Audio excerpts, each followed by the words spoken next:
Mr. Leader. Thank you, Mr. Chairman. I appreciate that. Welcome, Senator Clinton, Secretary Clinton, and Secretary Gates. Let me pick up on the subject matter that the chairman led off with, and that's Guantanamo. Secretary Gates, as you know, we had a vote in the Senate 2 years ago, 94-3, on the issue of whether or not the detainees at Guantanamo should come to the U.S. Come to U.S. soil. I know the Attorney General. I've heard you both say the Attorney General is in charge of this review, but I do have some questions related to the $50 million request for Guantanamo in the supplemental.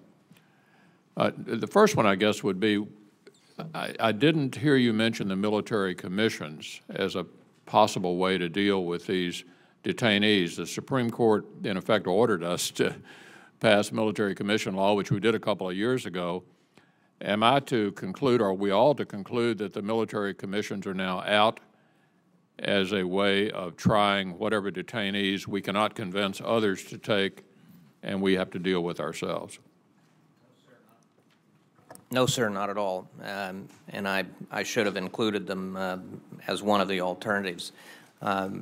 One of the areas that I think the Attorney General and the Justice Department are looking at is the military commissions, whether to go forward with the, I think there are 9 cases that are already before the military commissions, whether or not. And should there be any changes to the military commission law if they decide, if the decision is made to retain the military commissions.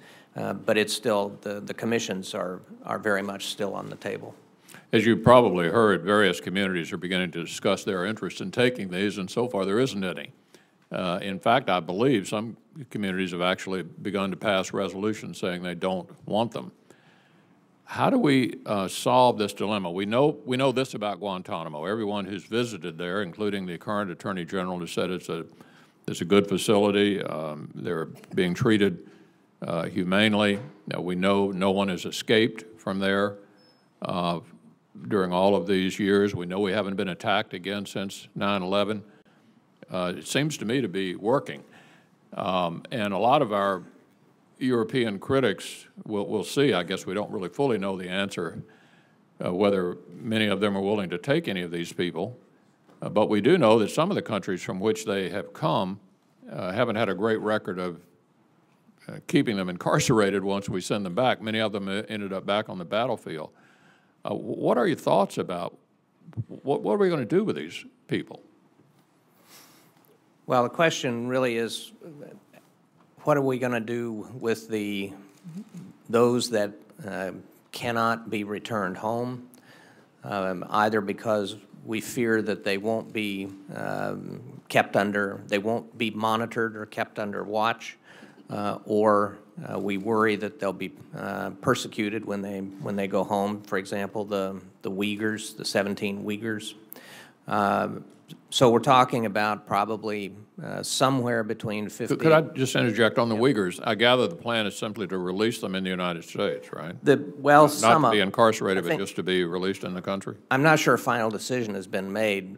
What I have heard people talking about is our taking some of the Uyghurs, probably not all, and because it's difficult for the State Department to make the argument to other countries they should take these people that we have deemed, in this case, not to be dangerous if we won't take any of them ourselves. But the question is, to the core of your question is, what do we do with the 50 to 100, probably in that ballpark, who we cannot release and cannot try, either in Article III courts or military commissions? And I think that question is still open. The President has made the decision to close Guantanamo. It's something that his predecessor said it should be done. It's something that I said should be done over a year ago. I fully expect to have 535 pieces of legislation before this is over saying not in my district, not in my state. I think you can count on it.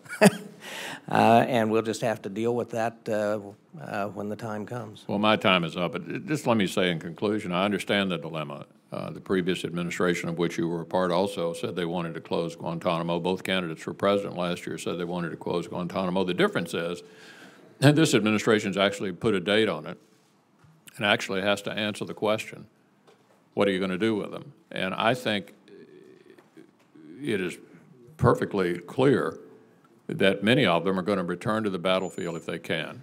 And the conclusion is going to be, that with many of them, that they need to be incarcerated. And the question then is when. And we're going to have a continuing interest in this in terms of your own facilities and whether they can successfully contain them, as Guantanamo has for the last 7.5 years.